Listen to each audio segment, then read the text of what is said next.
इज्जत का 5वां लड़का हुआ है, 5वां। उन्हीं के यहाँ बधाई गाने जा रहे हैं छुई मुई। ये मंत्री भी बड़े दो मुँहे होते हैं, ना जाएगा। अरे हम तो किन्नर है, किन्नर, और किन्नर ही रहेंगे। हमारी तो दुनिया ही अलग कर दी है। ये दुनिया से अलग है। हमने कदम कदम पर उपेक्षाएं झेली, क्या परिवार का, क्या लोगों का, बस उपेक्षा है।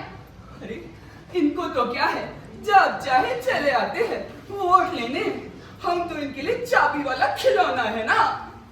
अरे परिवार नियोजन का पुरस्कार तो हम किन्नरों को मिलना चाहिए, क्योंकि हम लोग जनसंख्या बढ़ाते नहीं है, उल्टे मर्दों की संख्या कम करते हैं। अरे किरण, किन्नर मादा घोड़ी कहाँ मर गई रे? बाजार गई है बुआ, आती ही होगी। अच्छा, शोभा ना, ये कैसी भीड़ है? रमजानी बुआ, आज आपके मोहल्ले में एक महान नेता श्री दौलत राम जी पधारे हैं। अगले माह विधानसभा का चुनाव है, जिसमें श्री दौलत राम जी चुनाव लड़ रहे हैं। वो इस क्षेत्र से चुनाव लड़ रहे हैं। हमें पुनीत कार्य के लिए न केवल आपका वोट चाहिए, बल्कि पूरा सहयोग चाहिए। हाय हाय, कैसा सहयोग? क्या तैयार कराना चाहेंगे? तू चुप कर। ये भैया कैमरा वाले। दौलत राम जी, जी। क्या मंत्री फकीर चंद जी इस बार इस क्षेत्र से नहीं खड़े हो रहे? देंगे तो हमें क्या मिलेगा? जी, आप जो चाहेंगे वो मिलेगा किरण जी। तो समझ लो, हम तो आपका पीए होना पसंद करेंगे। पीए? वो भी मेरा? आप मेरा पीए क्यों बनना चाहते हैं? अजी, जहाँ परिवार नियोजन कार्यक्रम में फीता काटेंगे, वहाँ हम नसबंदी का नारा देंगे। जहाँ जनसंख्या कम करने की बातें करेंगे, वहाँ हम इन लोगों को इसका फॉर्मूला देंगे। भाई खूब निभेगी आपकी और हमारी जोड़ी। बस करो भाई, बस करो तुम। मोहल्ले वाले आ गए हैं नेताजी। हाँ, किरण जी, आपके बिरादरी वाले आ गए हैं। वो क्या बैठे हैं सारे, इतने शिखंडी कम है क्या? नमस्कार नमस्कार। भारत माता की जय। भारत माता की जय। छत्तीसगढ़ महतारी की जय। छत्तीसगढ़ महतारी की जय। मेरे प्यारे प्यारे शिखंडी बहनों और मेरे प्यारे प्यारे भाइयों, आप सबका अभिवादन करता हूं और रामनगर के भूमि को मैं प्रणाम करता हूं। मैं दौलत राम पिछले 10 वर्षों से विकास नगर में चुनाव लड़ा और चुनाव जीता। मेरे कार्यकाल में विकास नगर की जनता की हर दुख व समस्या का निदान करता रहा और आज मैं न करता हूं। हाँ, इतना जरूरी है कि वो लोग इससे संबंधित हो। अगर किसी को मेरे कथन पर विश्वास ना हो तो मैं आपकी समस्या का समाधान चुनाव लड़ने से पहले करूंगा। अरे नहीं नहीं सेठ जी, आप तो महान हैं। आपका तो नाम ही महादानी और धर्मात्मा पुरुषों की श्रेणी में है। आप पहले जीत जाइए, फिर हमारी जो भी समस्या होगी वो हल कर देना। अरे ठहर शोभा ठहर, फैसला लेने का अधिकार तुझे किसने दिया? चला आया चमचागिरी करने। अरे ऐसे नेता कई आए और कई चले गए। हाँ, पिछली 2 बार से फकीर चंद इस नगर से चुनाव लड़े। अरे कौन सी हमारी समस्या निपटाई है? हाँ, आप मेरी बात कीजिए देवी जी, मैं दूसरों को नहीं जानता। ना मैं देवी हूँ ना मैं देवता, मैं नर्मदा हूँ नर्मदा। अब मेरी गुरु माँ मुझे नर्मदा कहकर बुलाती है और आप लोगों की उपेक्षा हूँ, जिसे आपकी दुनिया किन्नर के नाम से जानती है। हाँ, तो आप ये बताइए कि आप रामनगर से क्यों खड़ा होना चाहते हैं?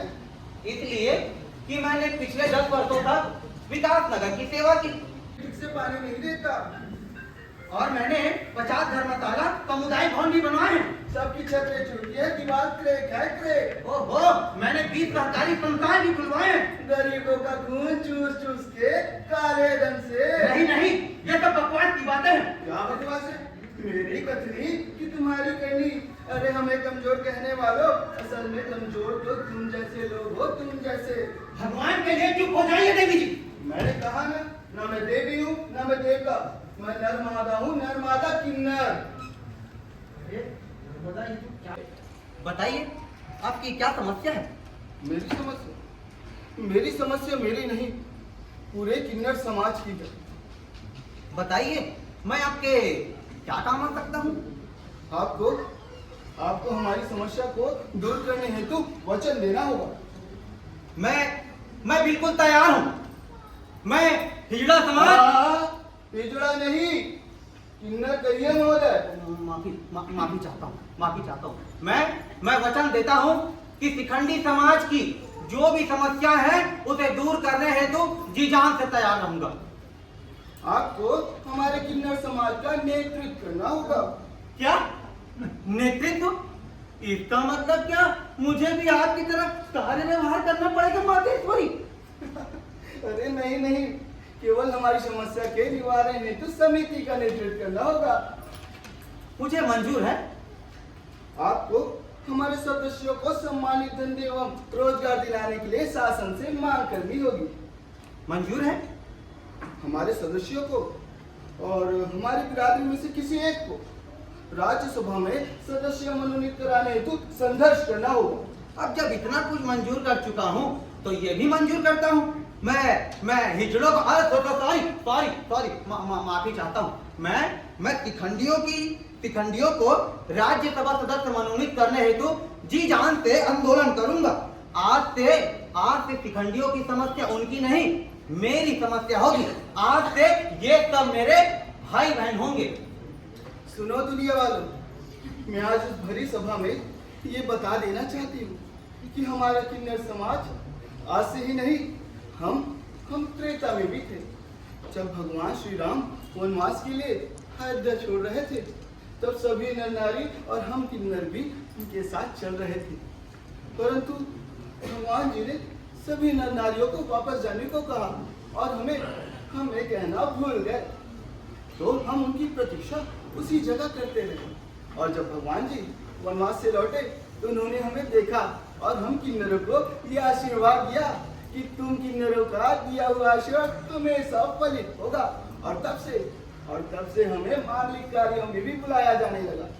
इतना अपमानजनक जीवन तो हम भगवान श्री राम जी के युग में व्यतीत नहीं करते थे और ना ही कौरव पांडव के शासन काल में इतनी गिरावट थी।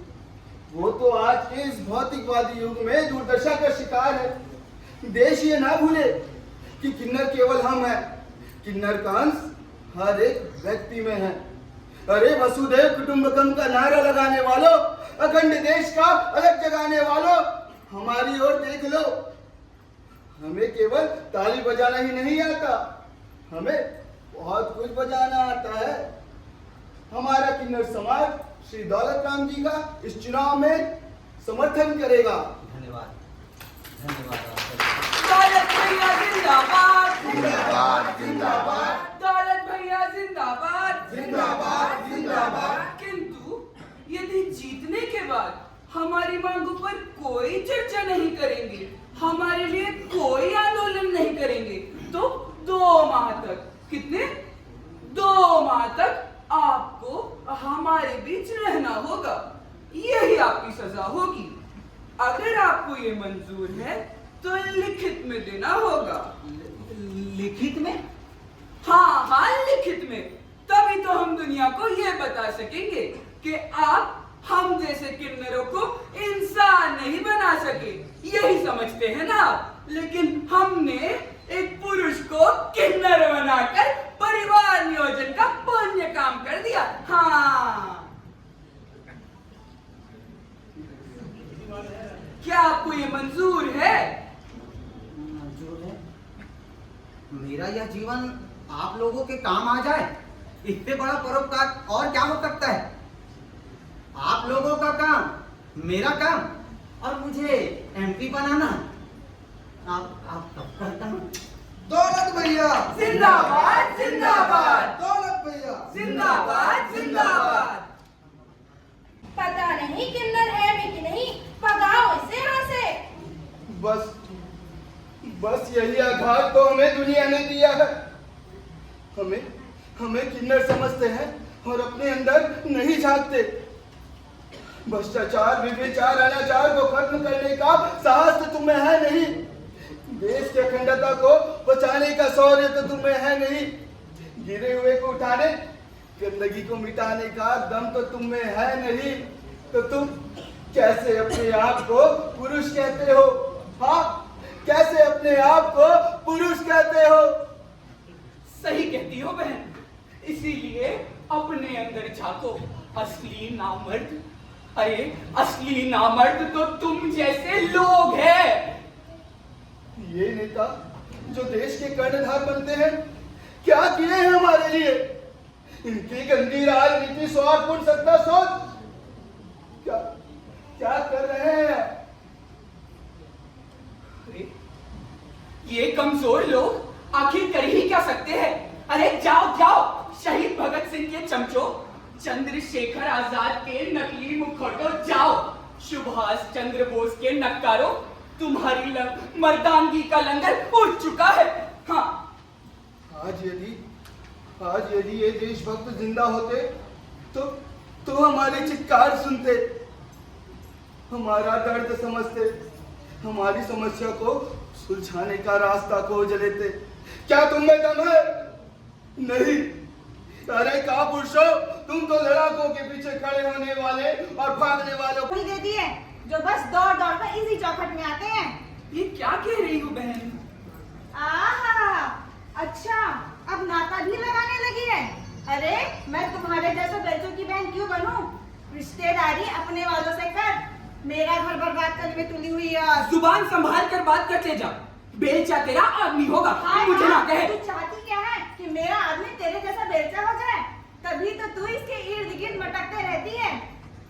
क्यों जी, क्यों इन बेलचों की संगति करके अपनी मर्दानगी घटा रहे हो? अरे कुछ तो सोचो, मेरा और मेरे बाल बच्चों का क्या होगा? अरे भाग्यवान, क्यों बेसिर पैर की बातें करके बाप का बतंगड़ बना रही है? चल घर चल। अच्छा, मैं बतंगड़ बना रही और तुम जो आए दिन यहाँ बैठ कर लंगा ढाते हो वो नहीं दिख रहा? कैसी बात कर रही हो तेजा? इनके पास अद्भुत कला है, इसीलिए। अच्छा, कला देखने आते हो कि इनके नाच ताकत देख देख कर आंखें सेकते हो? अरे जितना समय इन बेलचों को देते हो, यदि उतना समय इस अभागी को दे दो तो मेरा जीवन धन्य हो जाएगा, धन्य। क्यों अपनी जुबान खराब कर रही हो? और क्यों मेरी इज्जत को मिट्टी मिलाने के लिए तुली हो? चलो घर चलो। अब कहीं मेरे मर्द के आस में फटकी ना तो तेरा झाड़ू से हाथ उतारूंगी, झाड़ू से। हाय हाय, तेरे जैसे कहीं आए कहीं गए, अब कहीं तू मेरे चौखट आई ना तो मैं तेरा थोबड़ा बिगाड़ दूं। हाँ, बड़ा ही थोबड़ा बिगाड़ने वाली। बड़ा है झाड़ू से आरती उतारने वाली। चल आइए कैमरा वाले बाबू, आइए। खुदा कसम हम बहुत दिनों से नहीं खिंचवा रहे, आज आप खींचेंगे ना? अयो क्या खींचेगा जी? बड़े लंपट मर्द हो, इतना भी नहीं समझते कि क्या खींचना है? अरे वही हमारी जवानी का मोहक अंदाज, उर्वशी की अदाएं, मेनका की नजाकत, और क्या?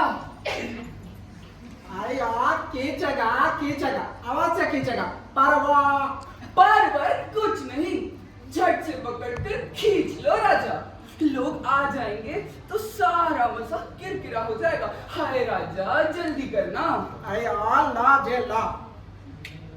बस एक शॉट में ही दिल भर गया क्या? अरे यार बस। अच्छा, एक बात पूछूं मेमने? अरे यार पोचा। तुम्हारी शादी हो गई क्या? नहीं जी, अभी हमारी शादी नहीं हुई जी। तुमने कभी किया है प्रेम? अरे यार ये तो कैसा सवाल करता, हमें कौन बुद्धि होती? यदि कोई तुमसे प्यार करे तो तुम क्या करोगे मेरे राजा? ता हम मेरे से का प्रेम करेगा जी। सच? आज ये सच, तो 100% सच जी। तो करो ना। अरे क्या जी? प्रेम और क्या? प्रेम? अरे तुमसे? हाँ जी पीछे हटो। मेरी बिरयानी, मैं तुमको दिल की गहराई से प्यार करती हूँ। पर हम तुमको प्रेम नहीं करता जी। अब क्या प्यार करने के लिए भी पैसा लगेगा मेरे बाबू? अयो पैसे की बात नहीं है, हम तुमको मुफ्त में भी प्रेम नहीं करता जी। अच्छा प्यार नहीं कर सकते तो बहन ही बना लो ना गाजर। अयो ये तुम क्या जबरदस्ती करता? ये जबरदस्ती नहीं है बटमुंजे, ये तो तेरी परीक्षा ले रही थी, तेरे जरिए तेरे सभ्य समाज का मुखौटा उतार रही थी। अब तो समझ गए ना कि इस पुरुष प्रधान समाज ने हमें कहां तक स्वीकार कर रखा है, कितना सरोकार रखा है। मेरे घायल दिल के फोड़े। क्या बात है रे किरण, कौन है ये? बाबू है मेरा, खींचने आया है फोटो। क्या ये सच है? अयो नहीं जी नहीं, मैं तो यहाँ आपसे मिलने आया था। किरण क्यों किसी को ना परेशान करती है? चल जा अपना काम कर। इनसे निपटने के बाद मेरा काम भूल न जाना जले भुट्टे। अरे तू गई नहीं? अभी चल जा। अभी गई। हाँ अब आप कहिए, आपको? मैं न्यूज पेपर का रिपोर्टर हूँ जी। ये देखो कितना प्यारा छपा जी। ये तो आपने बड़ी मेहरबानी की है। हम तो महत्वहीन लोग हैं, न थाने में, न सरकारी दफ्तरों में और न ही सरकारी योजनाओं में कहीं भी हमारी सुनवाई नहीं।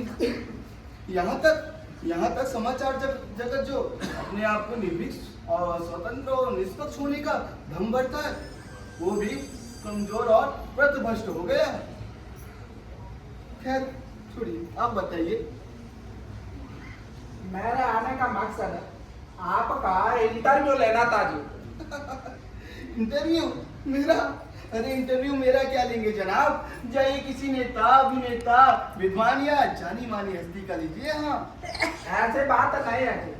कल मैंने आपकी वार्ता सुनी तो मुझे लगा कि आप लोगों की आवाज दूर तक पहुंचानी जानी चाहिए। मुझे भी लगा कि आप लोगों के साथ निश्चित न्याय नहीं हो रहा है, शोषण हो रहा है, शोषण।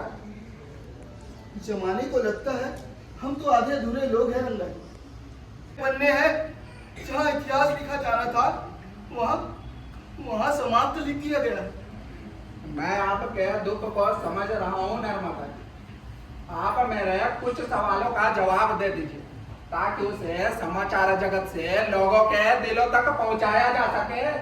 पूछिए क्या पूछना है? नर्मदा जी, आप कहाँ तक पढ़े हैं?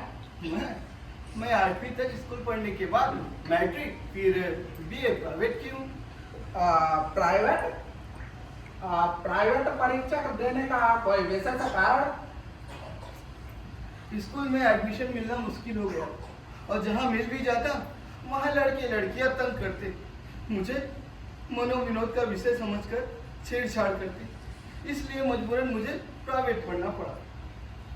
अच्छा, आप मैट्रिक करने के बाद नौकरी के लिए कोशिश की है?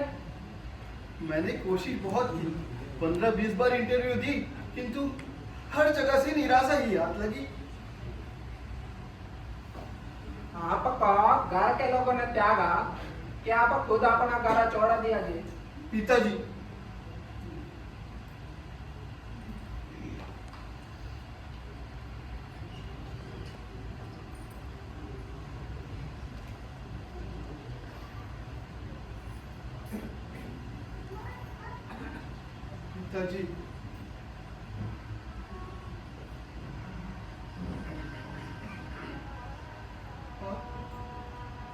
और भाई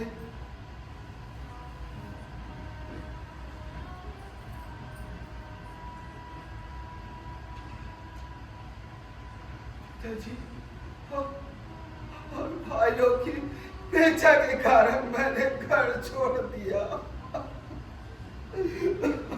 ऐसे क्या कारण थे जिसके वास्ते आपको अपना घर छोड़ना पड़ा जी?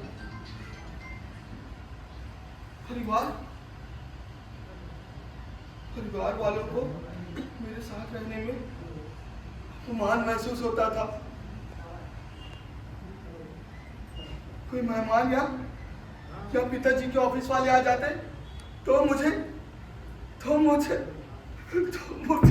अलग कमरे में बंद कर दिया जाता।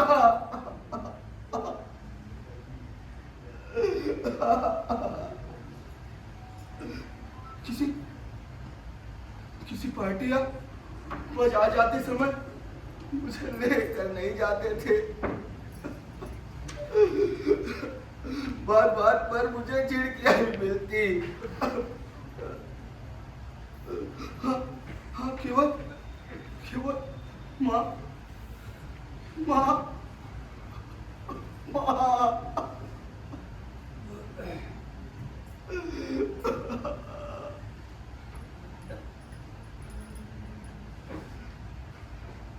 माँ का स्नेह मिलता मुझे।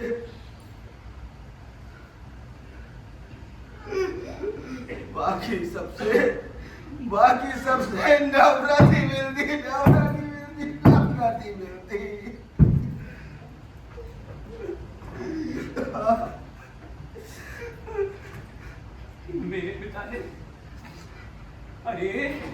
मेरे पिता ने तो मुझे अपनी औलाद मानने से इनकार कर दिया था।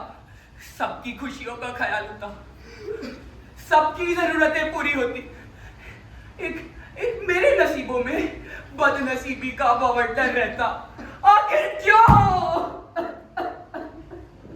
आयो सारे अम्मा सारे हम तुमको दुखी नहीं करना चाहता था जी। सॉरी अम्मा, सॉरी। अब आप कंटिन्यू करिए। अम्मा आपका इजाजत हो तो मैं अगला क्वेश्चन करना चाहूंगा। जी पूछिए। आप में पुरुषार्थ ना सही, किंतु पुरुषों के समान शारीरिक बनावट तो है। फिर आप महिलाओं की तरह भावभंगिमा वेशभूषा क्यों अपनाता जी? पुरुषों से हमें केवल उपेक्षाएं मिली है। मैं गलत शरीर में पैदा हुई, लड़के के शरीर में लड़की वाला एहसास होता है। बनावट पुरुषों वाली होती है और हम अंदर से महिलाएं होती है। इसलिए हमें सजना संवरना, लिपस्टिक बिंदी लगाना आदि बहुत पसंद है।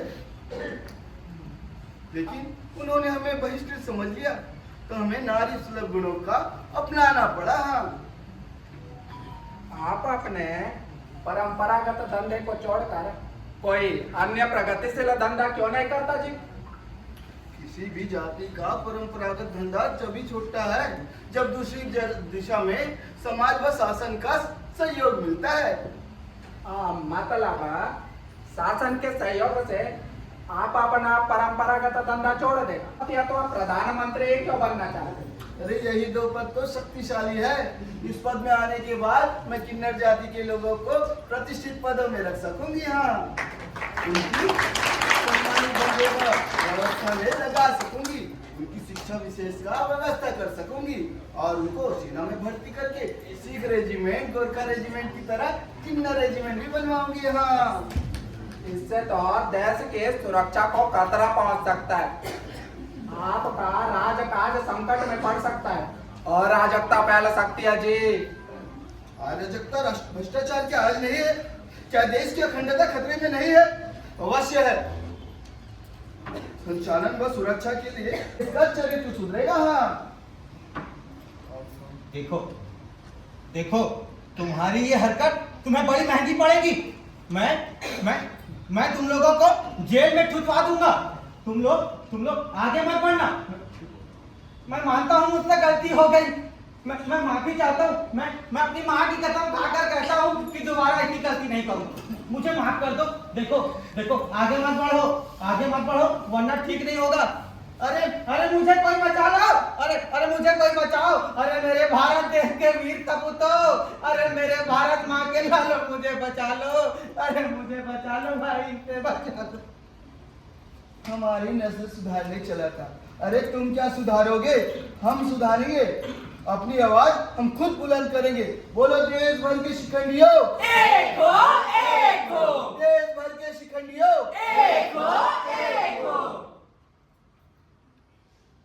के बीच सोती अश्वमुखों की वंशज मंगलमुखी ब्रह्मा की छाया से निकल नीलकंठ के विष में घुल गई हूँ मैं।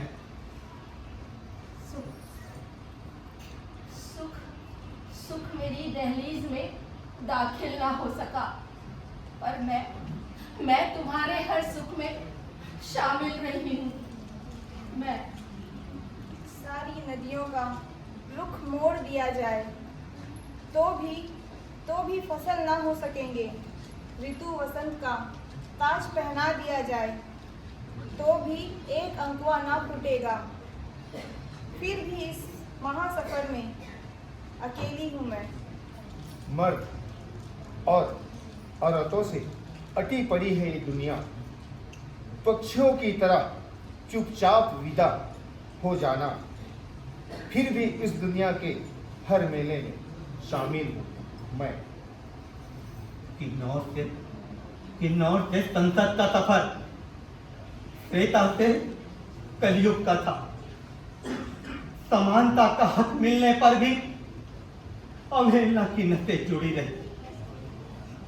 और आज मैं समाज की बजाई हुई ताली में एक चीख मात्र हूं। किन्नर बोलकर ठुकरा दिया। क्या समाज में हमारा कोई वजूद नहीं? आखिर हम भी तो इंसान हैं। हाँ, हम भी तो इंसान हैं। क्या हम सम्मान के हकदार नहीं? क्यों फेरते हो हमसे मुंह? जिस मिट्टी से तुम बने, क्या उस मिट्टी से बने नहीं हम?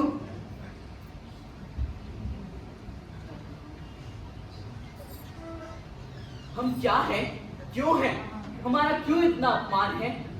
लिंग भेद के बीच में फंसे नपुंसक अलैंगिक किन्नर बने। हाँ। मौत मुक्ति है और मातम से है मुझे परहेज। ना तो कोई गांव ना तो कोई शहर, मेरा ही समूह मेरा देश है।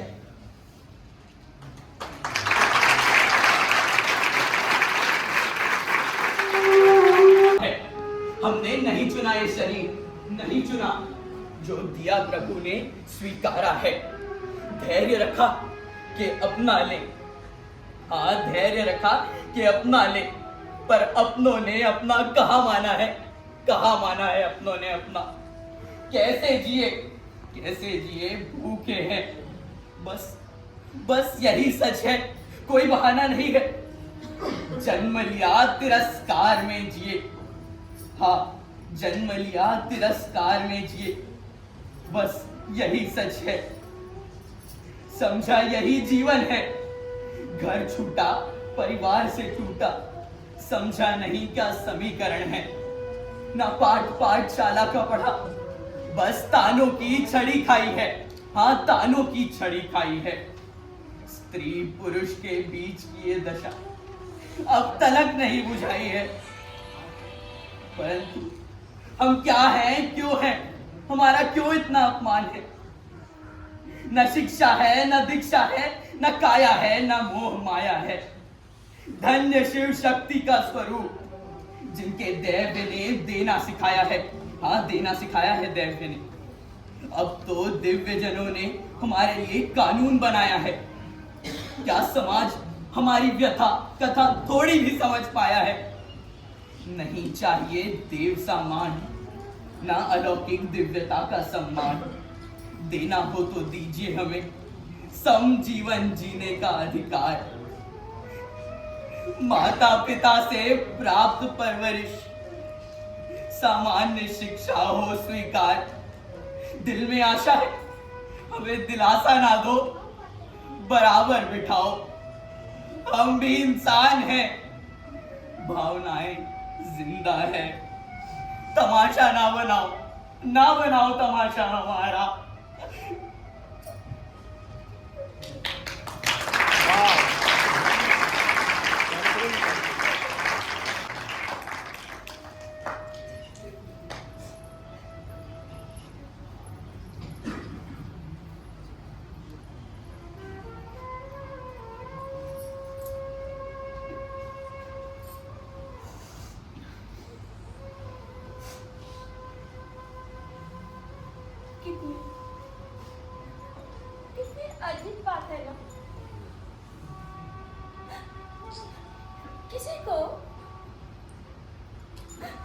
को जिंदगी भर प्यार नहीं मिलता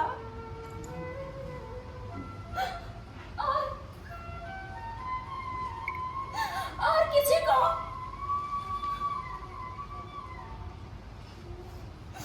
ना माँ का, ना बाप का, भाई का, ना बहन का, पति का, ना बेटे का,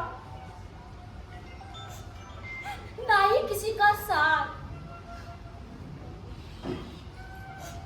आखिर क्यों?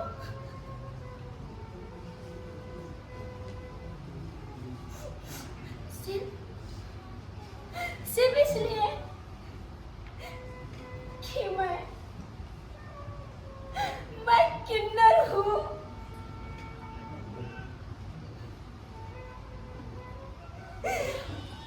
हाँ, मैं किन्नर हूँ। मैं किन्नर।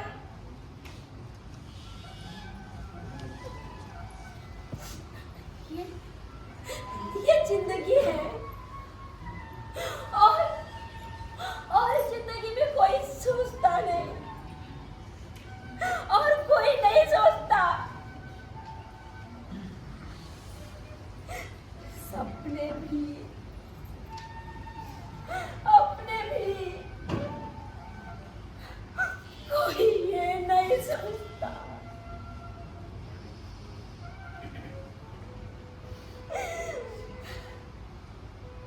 वही जज्बात, वही रूह, वही खून, फिर क्यों नहीं है साथ?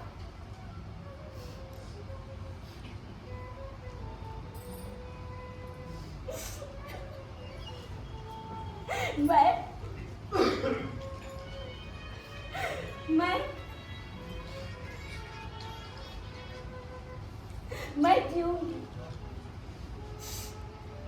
मैं मन को क्यों मारूं? इच्छा क्यों ना करूं जिंदगी से?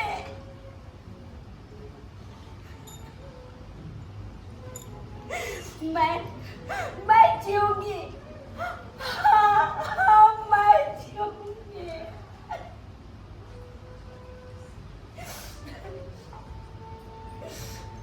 मैं जीऊंगी जीने के संघर्ष के लिए,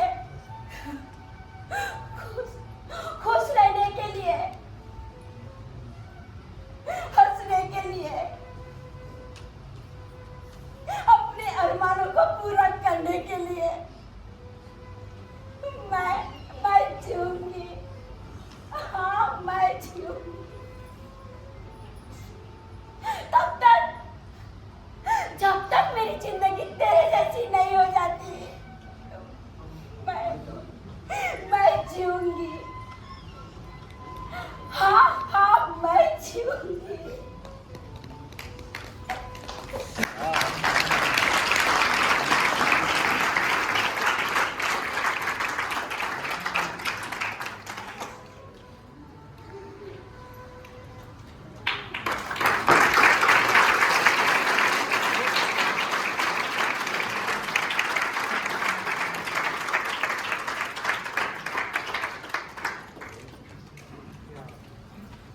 किन्नर व्यथा वाचन मंचन की के समक्ष नाटक शिखंडी का वाचन किया और साथ ही साथ निशा देशमुख और विद्या राजपूत की कविताओं का आपने वाचन और मंचन भी देखा है।